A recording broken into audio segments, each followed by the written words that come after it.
Hey YouTube, Comcast decided we didn't need to have internet this afternoon, so I was only able to play a few games today before I started getting disconnected randomly. I planned on having a few games with a different deck to post, but that plan had to go out the window. In this game, I'm playing the same curse deck as the previous videos, and I'm against Eredin Frost.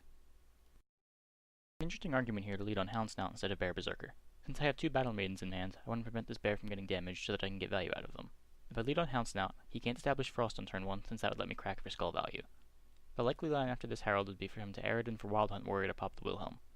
Points would be at 13 to 7, which unfortunately means that I can't play Raging Berserker yet, but I can Udalric the point difference to 18, which is still threatening to take in one card with cracking into Denjay. After that play, making tempo every turn is much less important as the coins will be reversed. Alternatively, if I don't want to Udalric yet for fear of bricking my decree, I could just decree for Muzzle on the Warrior for the 16-point swing, which is pretty much as good as Muzzle is going to get in this matchup.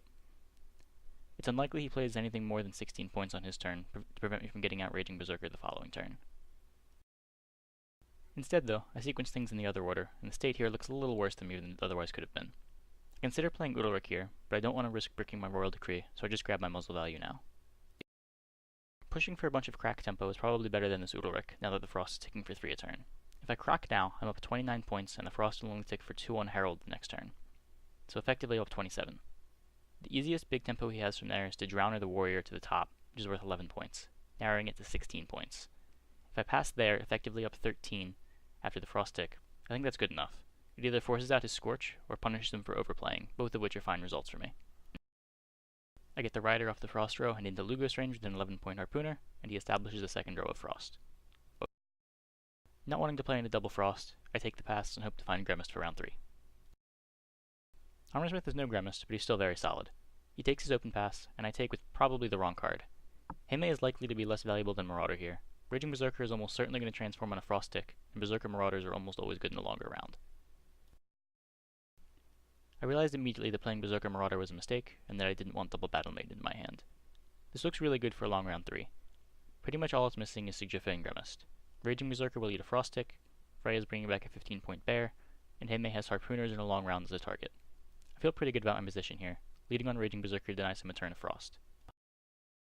Freya on Bear is pretty much my only play here, everything else scales with round length. Cracking later is only worth an extra point if I choose to Freya back a Berserker Marauder, and everything else in my hand is going to be worth more than 1 extra point if I use it later, so crack is the obvious choice. Not chaining Freya's here is a punt. I totally forgot the second one was in the graveyard.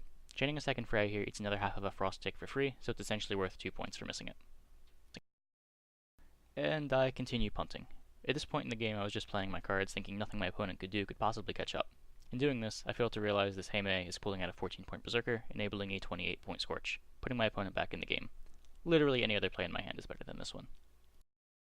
This is probably the play I should have made last turn, since it would set up another damage unit for Marauder while denying him Rider value.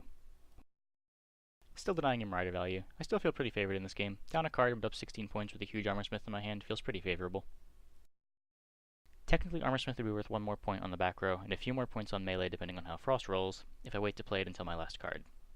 At the time, I felt the only way that I could lose this game was if my opponent killed my Denjay next turn before I could get Armorsmith value out of it, so I decided the 22-point guaranteed Armorsmith was better than potentially throwing the game by letting Drowner or Wild Hunt Warrior kill Denjay. This Irish is scary. My 22-point play got answered by essentially a 24-point play from him. I take the biggest Lugos I can get, but it doesn't beat his Drowner, and I lose by a point. Now interestingly enough, the Freya punt likely didn't matter here. My Armorsmith would have been worth 2 less points to make up for the 2 points Freya generated, and everything else would have been the same. Not playing around Scorch definitely cost me the game though. Always do math. Until next time.